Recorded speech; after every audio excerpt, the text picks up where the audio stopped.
All right, guys, welcome to Onelife Podcast. My guest today is Sally. Thank you for being here. You're welcome. I'm honored. She is a coach, a lifestyle coach, a business coach, an author, a speaker. Tick all these amazing boxes, all these things that I love to talk to people about. Yeah. So thank you for being here. And not only that, you have like this an amazing story of adversity, hard upbringing, and not letting that dictate the rest of your life. Yes. And that's what this whole podcast is about, like Onelife Podcast. And it's not so much what happens to you, it's the way you react when it happens to you. And the ability to become relentless, the ability to grow, the ability to not point the finger, blame excuses, blame circumstances, and adapt and take control of your own life. And I feel like what I know about you so far, you're an exact example of that. Thank you. I appreciate that. I wouldn't say an exact example, but you have done what most people wouldn't. You've been through worse than most people have been, and you've come out the other side further than most people would. Yeah. I think, look, there's a saying, people normally say, don't let your past define you. And I don't like that saying, because your past is going to define you whether you like it or not. And if you're intentional and you determine how your past define you, then you get to craft your way and your path and where you want to go. So that past doesn't hold you hostage. So what's a better way of saying it? What's your way of saying it? I say your past define you, but you get to determine how your past define you. I like that. Yeah. I like that. It's powerful. I like that a lot. Yeah. But if you want a little background on my past, I can share that with you. That's my next question. So go for it. All right. Let's get some context. Sorry, as a fellow podcaster. No, I love it. I'll just sit back and let you run the show. Yeah, I try not to. It's hard being on this side because I want to ask the questions. I've been on the other side once, and I was like, this is weird. Yeah, it's really weird. How many podcasts have you done? I've done close to 40. Okay. Yeah, and I tend to want to lead. I've been on other people's podcasts, and I say, so what do you think about that? And they look at me like, this is my podcast. That's all. I met somebody the other day, and I just asked question after question. And it wasn't on the podcast. It was just after the podcast. And like, boy, you ask a lot of questions. I'm like, sorry, I just came from doing a podcast. I'm just in interview mode. Yeah. Because this person's like, well, I was like, no, I'm just interested in people. I don't mean to be, I'm not like sussing you out. I'm just interested. Yeah. So well, I'm so glad you're doing this, because I think it can add so much value to people. So going back to my story, I grew up in a little third world country called Guyana. It's in South America. Guyana. Okay. You've never heard about it? No, I have. Have you? Yeah. Well, that's good, because I'm Australian, so we learn a lot about the rest of the world. Yeah, America is very sheltered on the rest of the world. Yeah. We hear about all the rest of the world. Well, we were colonized by the British too at one point, right? Yeah. So yeah, I grew up there. I grew up with a poor family. My mom, like my first childhood memory was my mom dropped me off at kindergarten and she didn't pick me up. And that day as I was going home, this is my first childhood memory. And I like to go into details because it was so profound for me. I got to that. I was trying to find my way home, and I learned at a very young age landmarks. And I got to a bridge that didn't look the same way when my mom had dropped me off. It was raining all day, and there were planks missing now because the rain, the water just rise up, and there were planks floating when I couldn't swim. So I just stood there staring at this bridge, like crying and crying. How am I going to get across it? Are you 5, 4? I was about 5 and a half, 6 years old. That's crazy. So I crawled on my belly and I got across the bridge. I did. It was the whole story is in my book. By yourself? Yes. I got across it, but at the end of the bridge, it was steep and there was an embankment and it was muddy. And I rolled down that embankment and I just, my face I'm completely covered in mud, looking up at the sky, realizing at that young age, I was alone. And it hit me that I was taking care of mom. She wasn't taking care of me. She was an alcoholic. I'm the youngest of 10 kids. So by the time I came around, everyone was gone. And I was taking care of her. I realized I go to the bars and get her every single day. And at that young age. Yeah, I have to tell you, at that young age, I learned how to manipulate alcoholics. Like trick her to get to bed, trick her and manipulate her. I learned it at a young age.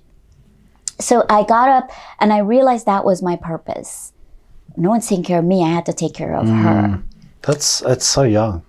Yeah. It's so young. It's so young, but it's, Like, we're so impressionable at that age. Yeah. But I rack my brain for my earliest memory. And I can remember one of my first earliest memories. Yeah. And it was something very bad. Oh, yeah. So do you think our first memories are generally something that's got to be bad to be like so powerful that it's generally like really bad? I think it has to be extreme, and that's how we remember. Either it's really good. Yeah, I was going to say on the really flip bad. side, it could be really good. Yeah, for us to remember, because we all have a first childhood memory, and for most people, I hope it's good. But that was my defining moment, that memory, you know. And I got home that day, and I knew what my purpose was. Fast forward, I'm 8, and I heard somebody talked about going to sleep forever. They took pills and went to sleep forever. And by now, Mom had become abusive. And I just wanted to go to sleep forever. I was just tired of taking care of her. Once I realized that, it became such a heavy burden to carry as a child, right? You were old enough to realize what was going on. Yeah. Yeah. And I didn't understand death, but I wanted to go to sleep forever. I just didn't want to wake up. Really? That's at 8. Just because of the responsibility. And it was just the abuse. There was a lot of abuse. It's very traumatizing for me to go into depth the type of abuse I went through with her, but she had her demons. You know, I look back and she had her demons she was battling with, and so I decided it. Apparently, now that I'm older, I realized this person taking sleeping pills and went to sleep forever. Yeah. So I found pills. I didn't know they were probably vitamins. I don't know. And I popped about 50 of them. Oh, really? Yeah. And I have to tell you, I hallucinated for 3 days. I saw things climbing up the wall, crawling onto my skin. I don't know what it was. But because I wasn't taken care of, it solidifies that I'm alone and I'm lonely and no one cares. So I really wanted to go to sleep forever. So I planned to do it again a few days later. And this was when there was an intervention. So I'm sitting there on the bed with these pills. Now I'm going to take more because that wasn't enough. And there was a knock on the door.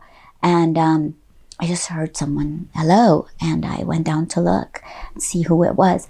And, you know, I believe, Brendan, like hope comes in all forms, right, of life. And this is how mine came. In my country, everybody looks like me, dark skin, well pigmented, short, brown hair, dark eyes. But what I saw before me, I was so mesmerized. I saw it was a Caucasian man. I was a little girl, so for me, he was like 8 feet tall, bluest eyes, the blondest hair, and he had this red checkered shirt, and he just called me over, and he said, I grew up in a Muslim home, and he said, do you know who Jesus is? And I said, I don't know that dude. And he said, well, he loves you. And that was the second defining moment of my life, because he handed me a little book and he left. And I took that, and I was an avid reader, and it was the New Testament. I don't know if you know anything about the Bible, but I had no clue reading it, what was going on. But I got to a part where this dude walked on water. So my mind connected 2 things. One, he walked on water, and I pictured this guy I just met.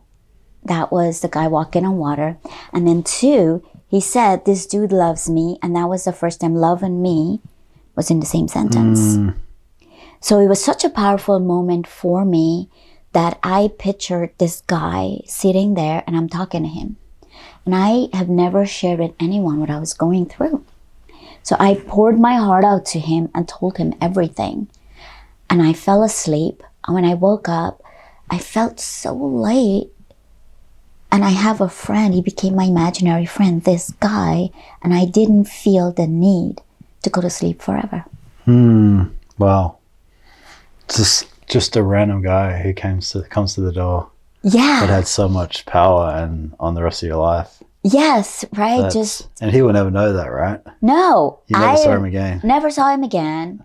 Didn't have a clue who he was.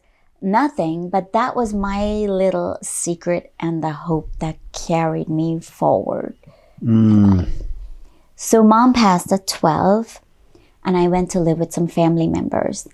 And just think about the Cinderella story, the cooking and the cleaning, and you can't eat before everyone else, and you know, you have limited portions. It was just a terrible out of the frying pan into the fire. You're just a burden. Yes, that's it. Like I the was Harry just Potter. a burden. Yes. Like the Harry Potter type setup. Yes. They didn't want you there, but they Right. nowhere else for you to go. Exactly. Which is really sad too, right? Yes. But the thing is, you don't know what you don't know. Mm. It's just how I've been living without caring or loving. Got my imaginary friend, carry him everywhere with me. I'm used to abuse, right? This verbal abuse here. I'm being verbally abused every day. I'm ugly. I'm stupid. I won't never amount to anything. I'm used to it by now. Why is that? Does it just come from someone else lacking poor self-esteem, or someone else having their own like inner demon? Like why do you cop that from who you're around? I think the family member I was with did not like our family. And you become a burden to people who don't like you.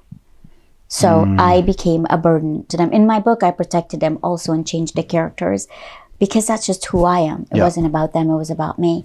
But they just didn't like me or like our family. So it's easy. It's easy to mistreat people and treating people well sometimes. Yeah, I was just wondering the reason behind that. Yeah. And I'll tell you what I learned as I got older, Brendan. Hurt people hurt other people. Absolutely. Yeah, and I look back on the upbringing and the background, and when I look back at that, it gives me compassion for them now because I realize how they were brought up. Yeah, and then happy, successful people want to help other become happy and successful. Right. Patterns, right? Patterns doesn't lie. Huge believer of that. So I got there, and the abuse continued. But then something happened. When I turned about 15 and a half to 16, there was a different abuse I wasn't used to. One of that family members started to sexually abuse me. And it started happening with peeping, being a peeping Tom, then touching, and then I'll wake up in bed with him sitting on top of me and touching me. And it just, from that age to 17, that was it. I would sleep sitting up because I needed to curl up in a ball, not to expose myself. Just to protect yourself. Just to protect myself. And that was different because I was used to other type of abuse, and that was just a new one that was added. And that was family? Or? That was family. Yeah. So I spoke up. I've always been someone who would speak up and said, this is happening to me. And I was just squashed like a bug and said, if you tell anyone, you'll be in so much trouble. You're making up stories about our family. Who would you tell? Who did you tell? If I were to, I complained to the mother what the son was doing to me, and she didn't believe it, didn't want to believe it. So I had no protection. I just had to do what I could. I would sit in a corner and sleep, or hug a pillow and sit up and protect myself. Yeah, that story's no good if you got nobody to turn to or nobody to listen. But it didn't bother me that much because this has been my life. So I'm used to this. I didn't expect that's the saddest part is you're used to this your entire life. Your entire life. So I got home. So it gets worse, right? I got home from high school. I was 17, and the day I got home from high school, there's a man sitting with some of these family members, and he's about 10 years older than me. And I was told I'm getting married to him in 3 days. They're handing me over to him. Was that a normal thing in the country? In my country, it's a normal thing for arranged marriage. Like, men would come to America, establish themselves, go back and get wives, but the families agree to it. Everybody agrees. But for me, it was, I'm being handed over. And I knew that because they didn't want me. So that hurt. I just hand over to another person. Well, they didn't care. Like property, right? Literally like a piece of property. Yeah, exactly. Not a human being. Not a human being. And nobody cared that he was a drunk, he was an alcoholic. He was such an abuser. Nobody cared about that. So 3 years later, he brought me to America. That was another defining moment of my life. No family here in a strange country. I begged my family, he's going to kill me. And like, no, this is what we deal with. Abuse is normal. that women are submissive and men abuse women in my country. They drink and it's a normal thing. It's so more normal. normalized, is it? Yeah, I've seen so much violence like in my life, growing up there. Sometimes I get desensitized to it. I've seen so much. It's not uncommon for a male to strike a female. No. There's no repercussions of it. No. Okay. No, there's no repercussions of it. That's common in a lot of countries though, isn't it? Yeah, it is common. So which is super sad as well. Yeah, it's crazy. So went from another frying pan into another fire. Came here. There's some rules I needed to live by. This will shock you. And this is part of controlling. Sometimes in my culture, men use this to control. Like you have no control of your body. You can't cut your hair. You can't shave your legs. You're not allowed. Oh, really? Those basic things. Can't do your eyebrows. Like you're not allowed to do those things because who are you doing it for? You're already married. Like why are you doing this? Who are you trying to attract, right? But that's not the reason. It's a form of control. I'm not allowed to have friends. I'm not allowed to go back to school. I'm not allowed to drive. I was put to work at a drugstore. Have you been to New York City? Mm-hmm. Oh, okay, good. So I was put to work at a drugstore, go home, and that was my life. So, and you live, it's normal in my culture too for a lot of family members to live in the same house, which we did. So everybody's in your business. So that's normal too. So a year later, I gave birth to a beautiful baby boy. And I don't know how to be a mom. I don't even feel mommy instincts. How old are you? I'll be 51. Oh, no, sure. At the time. No, I don't mean to jump in now. I don't mind telling my age. People don't believe it anyway. But I mean, like when you... I was 21. Okay. So you're still young. Yes. And you never had any parenting, you never had any upbringing on what to do, what not to do, what a parent is. Right. And you now you're a parent yourself. Yes. So I don't know what to do with this little boy. And all I do is correction. You shouldn't do that. You should say please and thank you. So grandma takes care of you when I go to work. So here's my life. I go to work. I leave work at 5:10, and you've been on the subway in New York City. Have you gone underground? No, I didn't go on the subway. It's underground subway, and I'll sit there underground for 30 minutes, and I'll try to muster up the courage to jump in front of a train. Oh, every single day for 4 years. Wow. That was my life. And because I didn't want to go home. I know I'm going home to abuse. I'm going home to alcoholics. I'm just going home to a house filled with people. Everybody's in your business telling you what to do. You're probably happier being at work than you were. I'm happier sitting there contemplating jumping on the train tracks. Yeah. Right? So, but sometimes I feel, Brendan, and maybe you can relate to this in your life, something so catastrophic or what's the word? I can't think of the word, but it's something so not devastating, but another pivotal moment of your life that it changes you forever. Yeah, I know what you mean. Like, you know what I mean? It shakes you to the core where you can't go back to be that person you are, right? And this happened at 3 a.m. one morning. It's normal.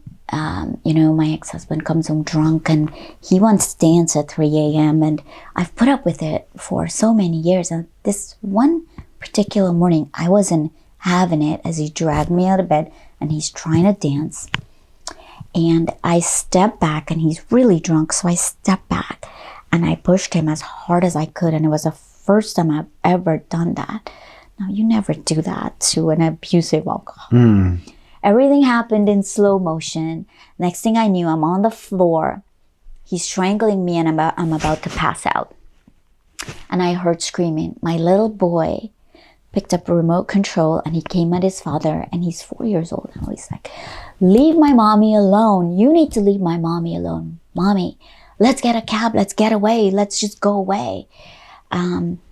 I couldn't drive, so he knew our means of transportation. He's trying to get me out.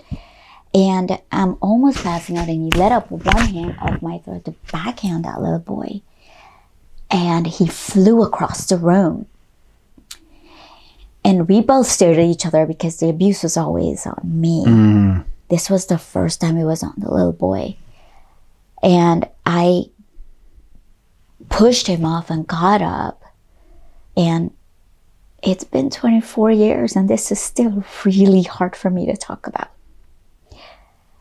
I went over to my little boy and what I saw, he was curled up in a ball and his eyes were so sad, almost broken. Like his eyes were so sad as he looked up at me. And for the first time in my life, Brendan, I felt something in my heart and I didn't know what it was. It felt like they were, I have to explain it because I don't know what it was. Shards of glass just shattering in my chest. And I thought I was having a heart attack. And as I stared at his eyes, I realized I was feeling this mama bear instinct that was there all along. And I needed something like this to activate it. And I also realized in that moment, it was love. I love my little boy more than anything else. And this was the first human being I've ever loved. So for me, it was so defining, like, this is what loves feel like. So I thought, my second thought was, I need to run away. I couldn't do it for me. Now I have a purpose in life. I see where you're going here. Yeah. Yeah. There's more than you now. Yes. Something even deeper. Yes. Yeah. Yeah. When he mentioned that, I was like, I would kill someone so he touched my daughter. Yeah. First thing came to my mind. Yes. Yeah. I couldn't imagine how angry a mother must have been. Yeah. And that was almost a blessing in disguise, you know.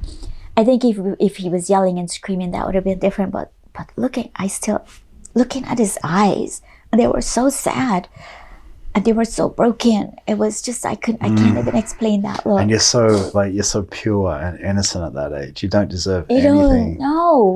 Anything. Yeah. And I knew I needed to protect him. You see, a child shouldn't protect his parent at 4 years old. That computed in my head. And that was a moment when I knew I can't go back. Right? That was my first resilient thought also, and I can't go back. I have to push forward. All this time I wasn't allowed to have friends. So I never shared with anyone what I'm going through, right? But I finally mustered the courage, got to work, and I shared with a woman what I was going through. Oh, really? Was she your friend at work? I would talk to her, but it was very shallow. I was afraid. I don't trust people. I was so broken. Yeah.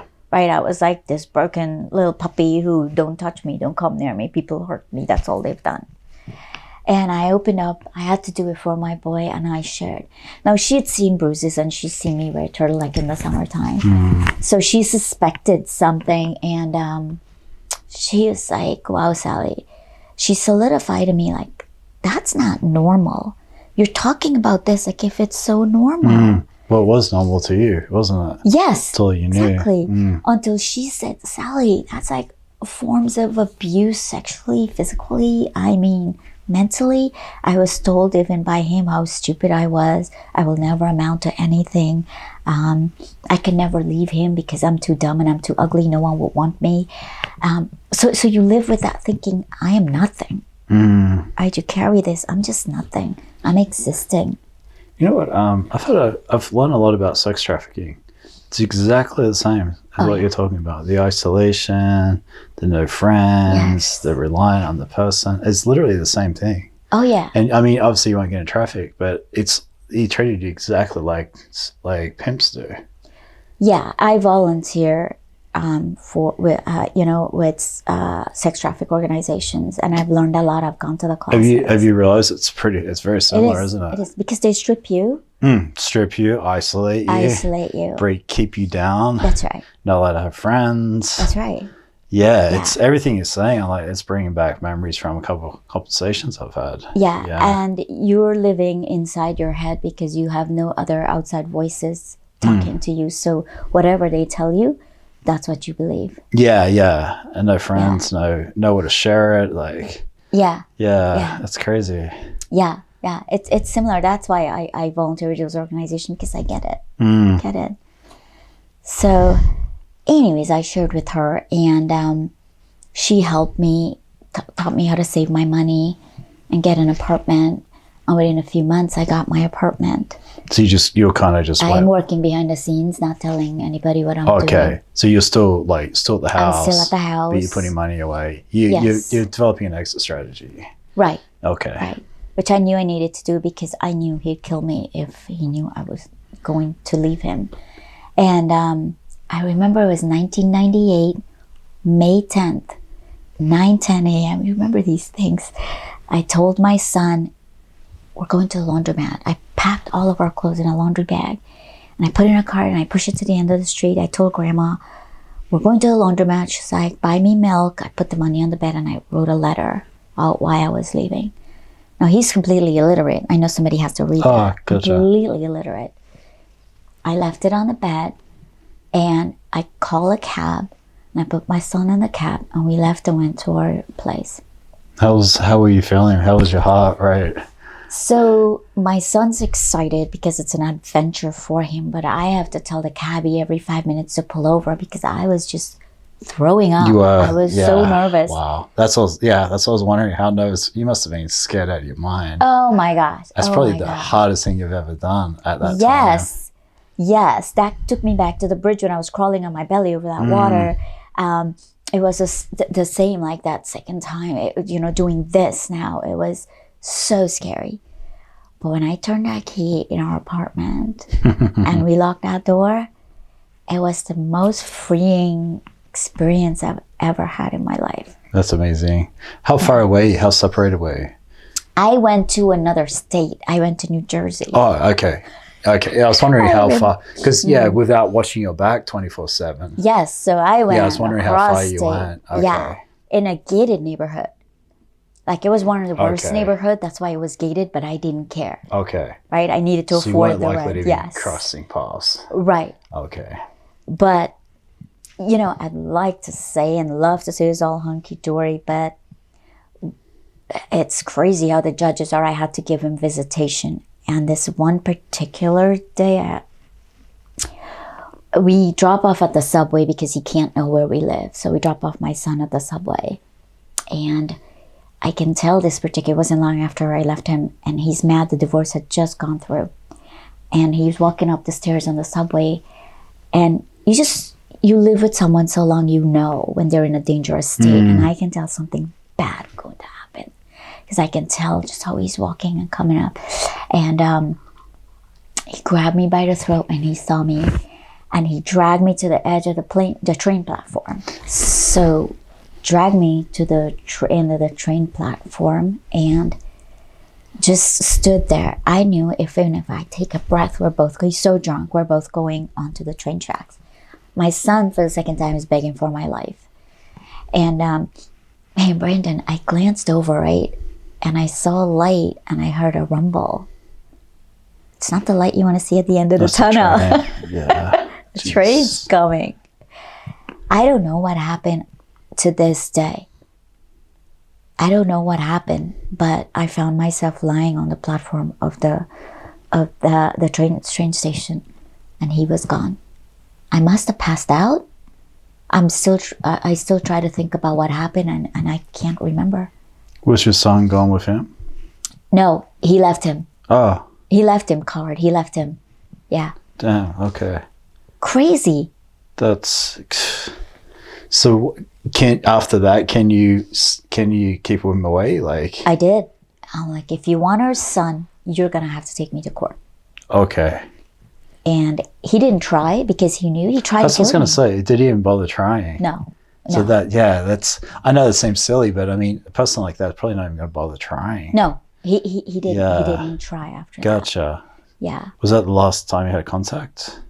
It was we had contact one more time after that when my son wanted to be adopted. He was 11 years old, and I'm married now, and my husband to adopt him, and we saw him that one more time. He tried to stop the adoption, and the judges basically kick him out of the courtroom. So he's still a piece of shit now. Yeah. Damn. He passed away 3 years ago, and I'm like, God, he's resting in a good place. I want to think so, because it's almost a relief.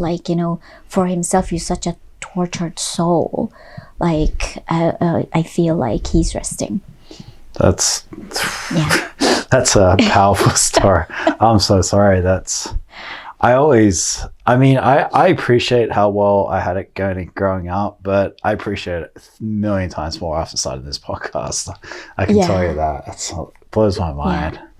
Yeah. But you know what? That I won't say lifestyle, that upbringing does a lot of damage to a person. Right? It does a lot of damage. And some scars you can't see. Some scars you just can't see. One of my biggest thing when I moved to America, different cultures, there are different ways, but in my culture is a submissive heads down culture. I just posted something today on social media about that I couldn't look people in the eye when I talked to them, especially men, an authority figure. I was so scared and terrified. And I got a job at a bank and they had a 4-inch thick bulletproof glass. Feel safe behind here. Safe behind here. And I taught myself. Oh, that's okay. To be able to look someone in the eye. Yeah, 1 second, 2 seconds. Oh, that's cool. Seconds. And in 2 years, I'm able, now I'll stare you up and down. Yeah. Yeah. That's interesting. I mean, that makes a lot of sense, though. Yeah.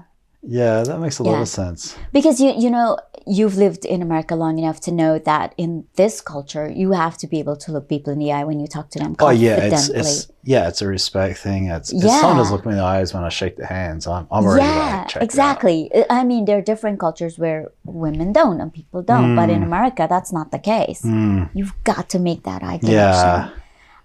That's interesting. So, I had someone on the podcast and he was abused as a child and he forced himself to do jiu-jitsu where you get touched a lot. Yeah. And he said he had to watch for 6 months before and he slowly eased his way in, but that's how he was able to touch people and get touched again. Yeah. After putting that big boundary up. Kind of similar to what you said. He just found a way of doing it and that's what works for him. Yeah. But 4-inch glass would make you feel pretty comfortable. It did, but it was still scary when you're not used to making that eye contact. I feel like everything must have been scary for you.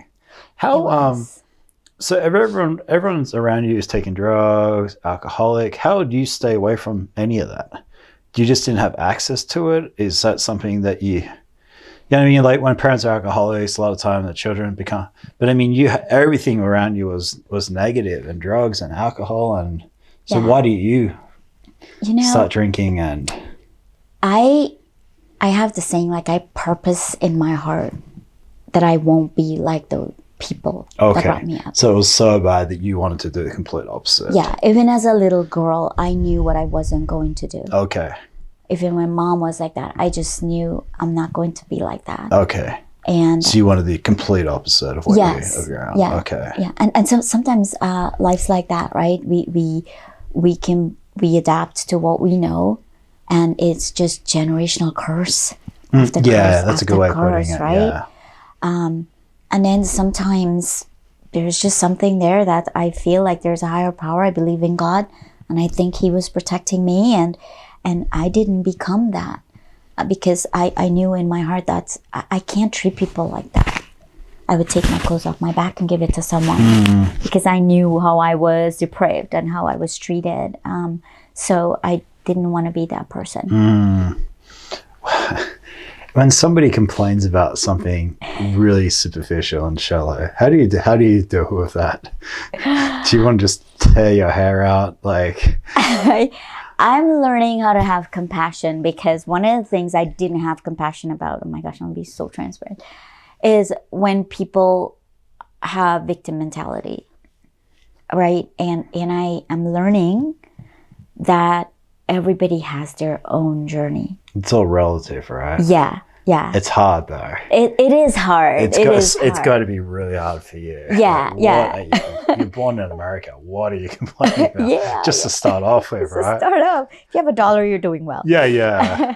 but yeah, I'm just learning compassion. Here's one for example. When I published my book, my family came after me hard. We don't do that in our culture. Gotcha. Yeah. Half of my family is still not talking to me. And I think part of that was, one, we don't speak about dirty laundry. 2, they're totally discounting my book and saying it's fake. And 3, there's a lot of guilt to go around because I'm the youngest of 10. And did no one see I was going through this abuse? No one ever asked. Right? Is there any family that you want anything to do with?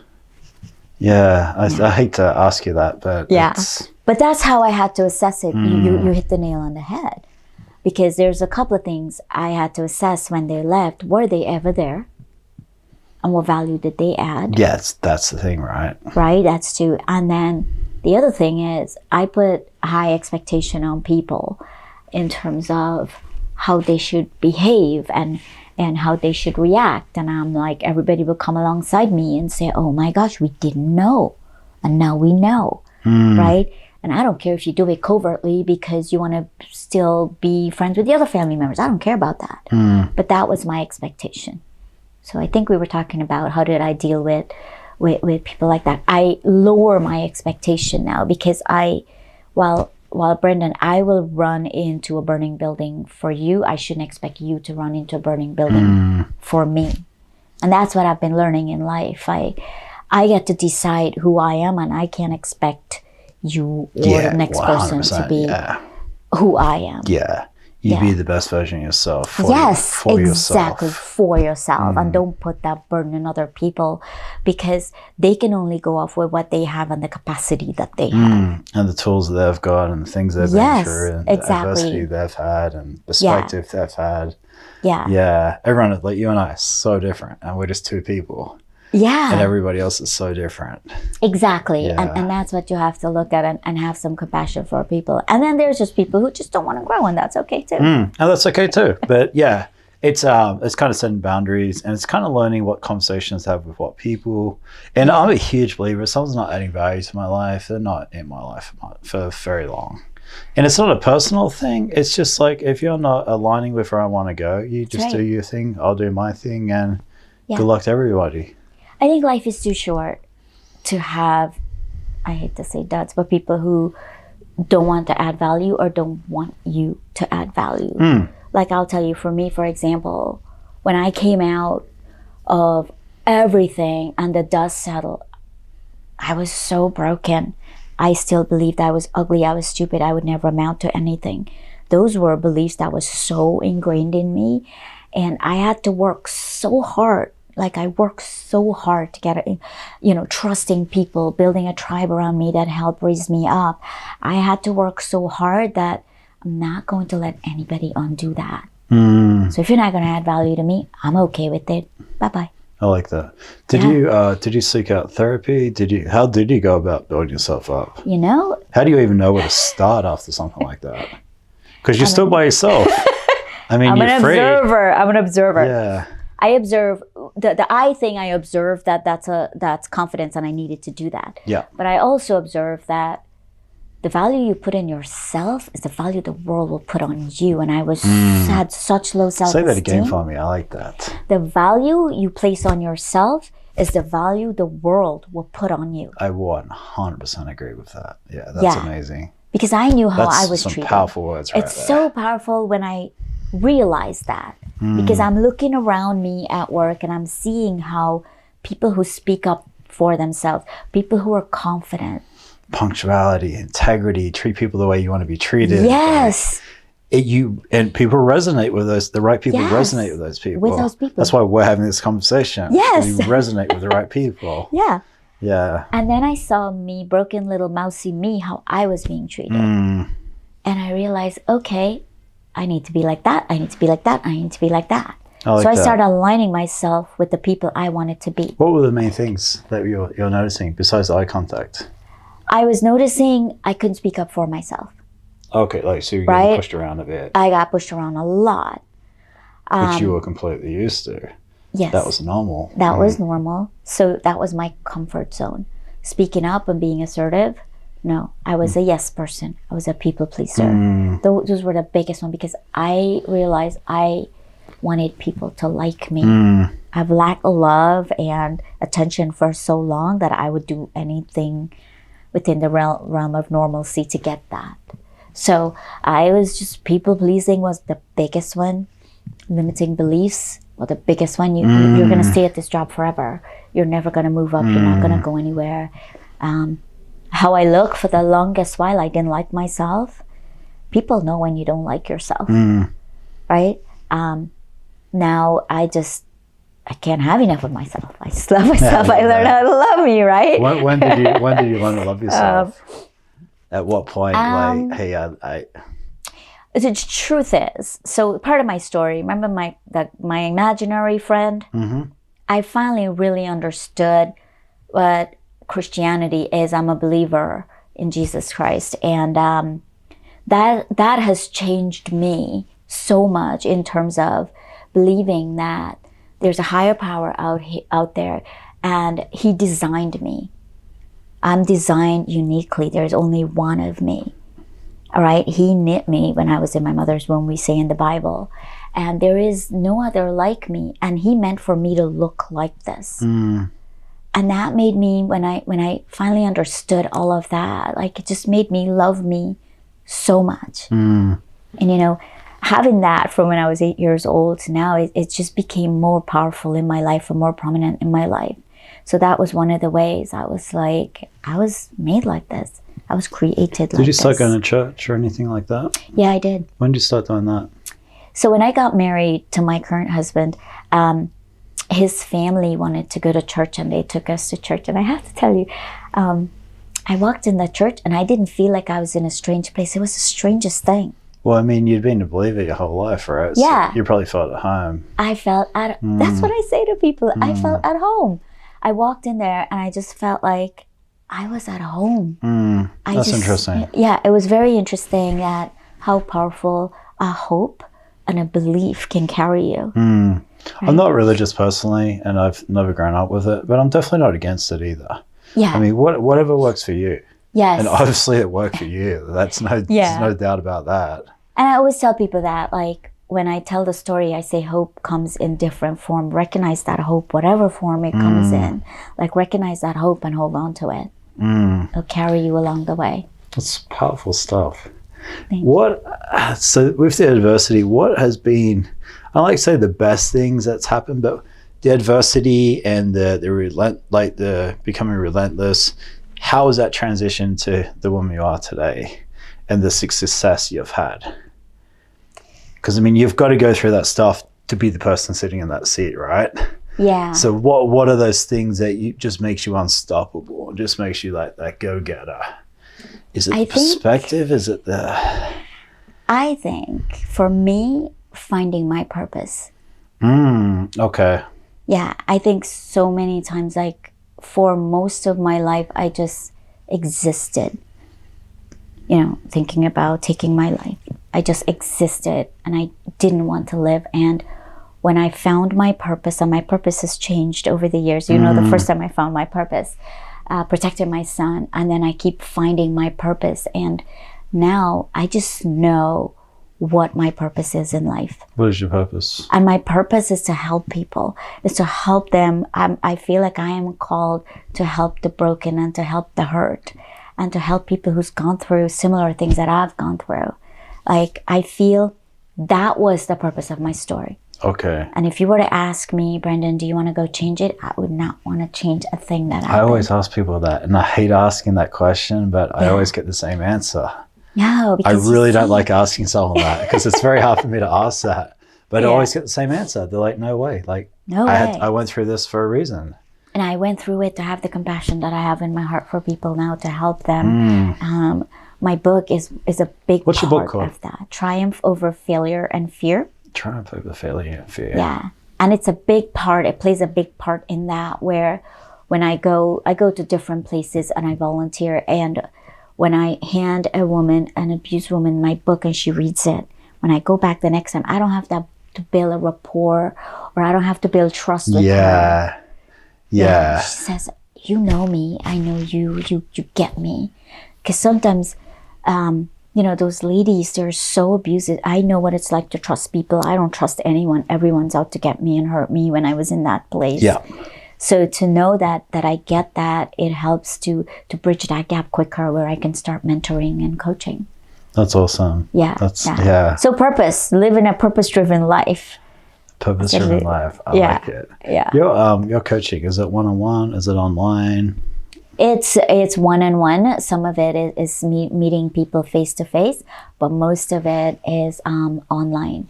Who are you coaching? What type of people? So what type of coaching is I it? do a couple of things. One, I consult for an HR company, a human resources company in the Valley, and I coach some of their clients. Okay.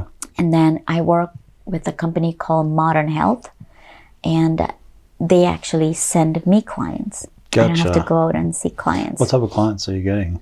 Is it people? Corporate clients, all corporate clients. So just, Yeah. but I mean, not necessarily people who've been through similar things to you. It could just be someone like me who's just had a Brady Bunch upbringing. Yes, And yes, okay. yes. Yeah, a lot of it is, most of my mentoring goes to abused women. My coaching is corporate clients. Okay, gotcha. Yeah. That makes sense. Yeah, yeah. What type of stuff do you do with it? I'm sorry? What type of stuff do you do with the coaching? For Like- corporate clients? What are you talking about? What are you teaching? Oh my gosh. It could be anything. I've started this with this organization called Modern Health since November, and I have gone through 200 hours with them already with the coaching because it's so needed. And things I talk about, we can talk about family, we can talk about health, we can talk about career, we can talk about not being mentally okay. People come with just a plethora of things. It's not just all career driven, but at the end of the day, it all affects how they perform. Yeah, and what absolutely. They do. Yeah, Yeah? absolutely. So whatever Even just they your come health, with. even just the way you eat. Yeah, and I don't like, some people have very targeted coaching in their practice, and I don't like to limit myself. I just say I'm a business coach and I'm a life coach. Whatever you need a coach, Yeah. I'm able to help you reach your full potential. Gotcha. Yeah. I like that. And then when you speak, are you speaking about your story? Yes. The last time I spoke, I've spoken about different things. I've spoken about resilience. I've spoken about decision-making process. The last time I spoke was 2 weeks ago. It was sharing my story. Have another speaking engagement in April, and I'll be talking about obstacles. It's going to be a little tough because it's from 6-year-old girls to 16. Oh, really? So How cool I is have that? to get very creative with that one. How rewarding is that, though? Yeah, That's awesome. yeah. I have a plan to make it creative and interactive, so I won't be sharing my story there. But in June, I'll be sharing my story at another event. Okay. And then what is resilience? Oh, man. I think resilience is being able to bounce back from whatever life hits you, right? Bounce back and being stronger than you were before. You're coming back stronger. No one can hold you back. I see it like one of the words I came up. I have several words to share, but one of them is limitless. Right? You are limitless, man. You can do whatever you put your mind to. So that's just how I see resilience: bouncing back, but coming back stronger than you were before. Have you got any favorite books that you've read on resilience that's kind of helped you? Or, I mean, besides what you've been through, have you got some things that you've read like, oh my God, this is a must read? Yeah. Okay, so on the religious side, I've read a book, When People Are Big and God Is Small, and that book completely changed my life. On the non-religious side, one of my favorite authors is John Maxwell. You've heard of John Maxwell, and he's had several leadership books. Yeah. And those has helped craft me into being the person I am today to a point. Okay. Yeah. And his first book I read was the 21 Indispensable Laws of Leadership. Yeah. And it's such a great book. It's such a great book that has helped me so much. When I started my coaching, that was I'm certified through John Maxwell also. That was one of the classes that I taught, and it just changed my life. Okay. Very cool. Yeah. And then did you struggle when you first started speaking? Oh, yeah. I had to have a paper. What was your process? Drama. Oh, my God. I would shake the first 1 minute. Oh, while talking? Yeah, I would literally bad? shake bad. Yeah. Like I had to. Could you hear in your voice too? You probably could hear it in my voice, because it's hard. I'm glad you asked that, because I didn't have a voice before. Never learned in front of people on a microphone. Yeah. If you're going to do it, why not do it properly? Yeah, I had to find my voice. And that's part of my podcast. Like, giving people a voice to share their stories. But finding my voice was one of the things. So yeah, I would shake. I had to get, I always had a paper with all my notes, even my story. Oh, really? Paper, even just my story. Just because you would get lost? I would get lost. That's I'm all over the place. I've taken, like, one of the things I've done is I feel like I'm a lifelong learner. I never want to stop learning. No, me too. Yeah. That's why I have a podcast. Yeah. So Love I'm constantly learning and reading books and educating myself and taking speaking classes and courses and stuff like that. That has helped me improve throughout. I went to Toastmasters. Oh, you do? What's your thoughts on that? Toastmasters? Yeah. Did it help or not? Yeah, it did. I keep hearing mixed things about it. It helped because really, I want to speak. They throw you in front of, give you a minute to, or sometimes 5 minutes to talk about a word. And it really forces your brain to think. So I liked it. Okay. I found that it helped me. Yeah. Gotcha. I'm like you. I love to learn. I'm read, listen, podcast. I definitely want to get into speaking. That's why I'm asking about that. Okay, cool. What do you want to be talking about? Like, what do you think? I mean, any kind of similar type of stuff. Like, I don't have this crazy story, but I'm also not naive where I appreciate where I was born. I appreciate where I live. Yeah. I have perspective. I always think about, hey, I'm wearing clothes, driving in a car to get a $5 coffee to go to a job. I always think about that. Yeah. So, but reading has done that for me. And there's so much I've read. There's so many things I've got in my toolbox that I would like to speak more on. Yeah. I mean, it's so like, don't criticize, condemn, or complain. Something so simple. How to win friends and influence people, right? Like just something so simple. 2 ears and 1 mouth for a reason. Listen twice as much as you speak. Yes. The more you learn, the more you learn, the less you realize you know. Yes, like, it's so true. These little things which will take you everywhere, like habits. Habits are everything. Like motivation is just habits. Yeah, there's a million. I love this stuff. Yeah, we're building habits throughout our lives. It's either good or bad habits. You might as well build good habits intentionally. And that's what keeps you going. And what have you got habits, like daily habits? I do. One of the things I did, it's in the last chapter of my book, I developed processes. Processes. And one of my processes, having values and a mission statement. Like my values are health, faith, family, making an impact and adding value to people. Those are my values. Oh, I like that. Yeah. My mission statement is, helping people reach their full potential so they can make an impact in the world and to other people. That's your personal mission statement. Yeah. I like that. Yeah. I need to write a personal one. Yeah. I like that. Yeah, I can help you with that. Yeah. The other thing, make every day meaningful. So I took my story and that's what I'm doing with my story. Just making every day meaningful as I share my story and I talk to people. But for me also, I just look around, like I feel this is so meaningful today, right? Us doing this.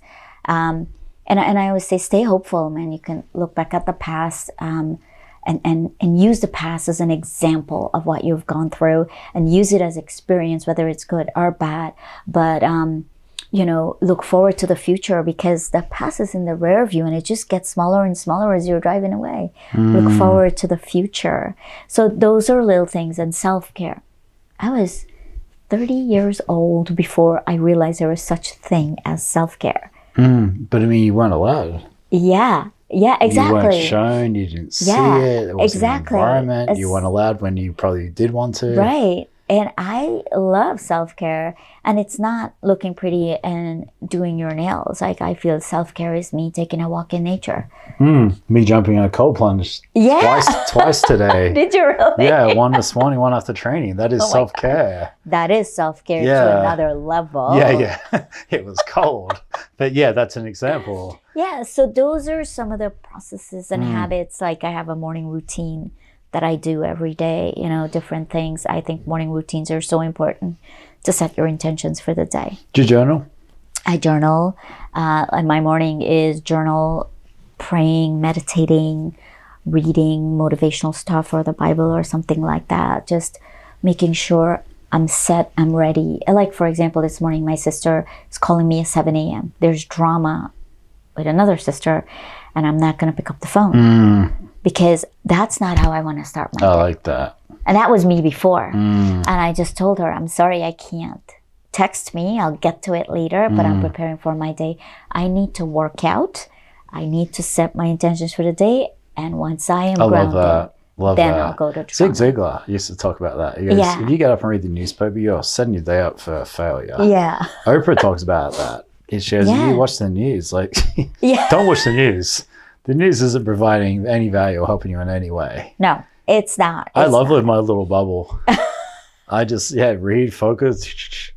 My blinders are up. Yeah. I don't need to go looking for these other things. No, you have to control you and master your mind. Yeah, and by doing everything else aligns. Yeah, exactly. Just finish off with your podcast. What's it called?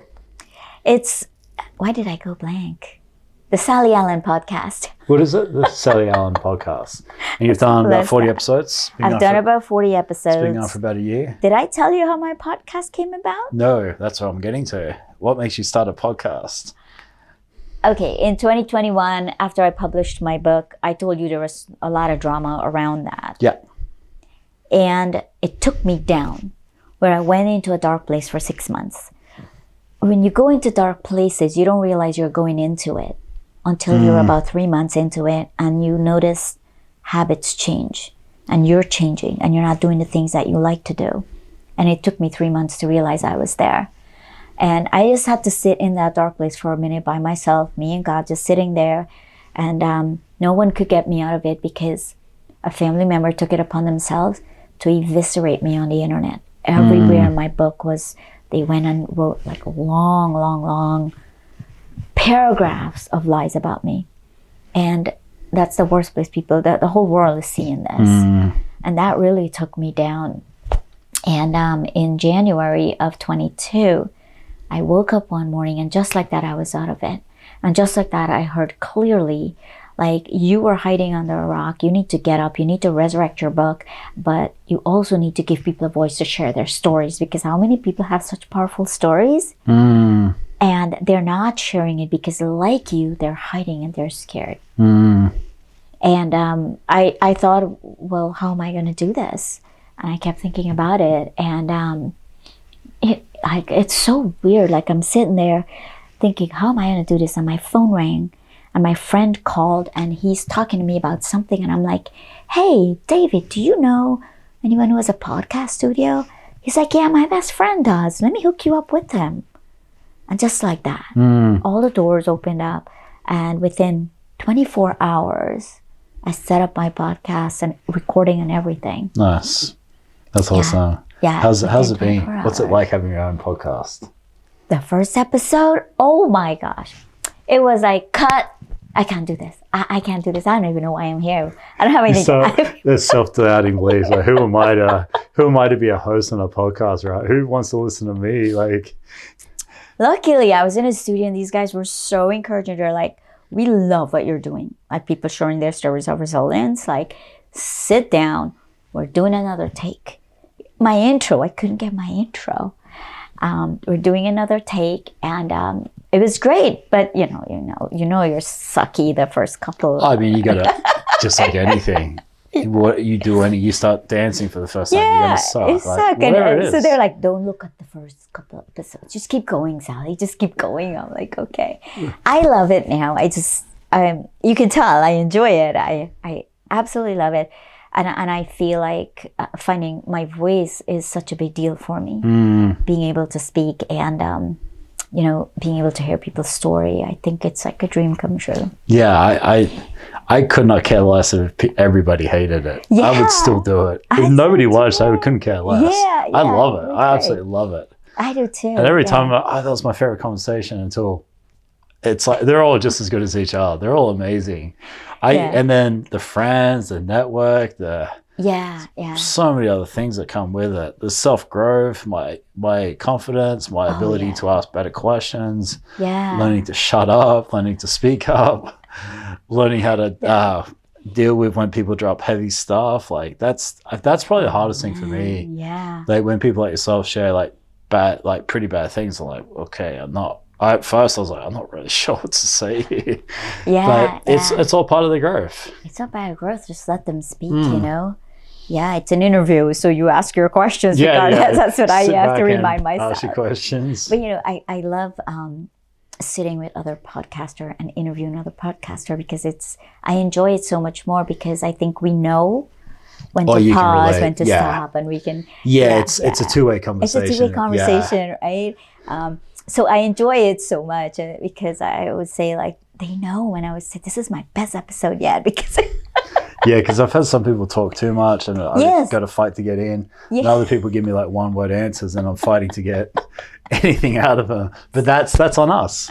Right. That's a skill that's developed. Like I've done nearly 90 episodes now. Yeah. So it's a skill I've got better at from doing. Yeah. I like putting the reps in, I like to say. Yeah. The podcast reps is all it is. Hey, that's all it is. You know, I actually have an iPad that I write on each episode because I'm like, sometimes people are nervous and they just share their story really fast. And I hate interrupting, but I have to interject. So the way my mind works is if I'm thinking, I want to keep their story where it's left because not everybody remember to go back where they left off. And I realize in the first couple of episodes, I'm trying to keep that storyline in my head and then I can't focus on what they're saying. So my iPad has been a lifesaver. There is a book, 7 Habits of Highly Effective People. I love that book. By Stephen Covey. Yes. Listening with the intent to reply. Yes. And I can relate because you don't want to cut someone off. Right. Because you want to listen. Yeah. But you hear something really amazing that you want to get more context or you want to talk about more. Yeah. And then if you don't jump in and interrupt, the chances are you forget what you're going to say. Right. And if you jump in, then you've cut them off. So maybe I need to do the iPad thing too. Yes, but then they go too far ahead. And and then it doesn't make sense to come back. It doesn't make sense to come back. Yeah. Okay, so you understand, right? I totally get it. Yeah, the iPad, it's 100% that book. Is a lifesaver because what I do, I would. But then I don't want to look down and write notes. Oh, I do. It's like I put the one word like that will remind me to come back.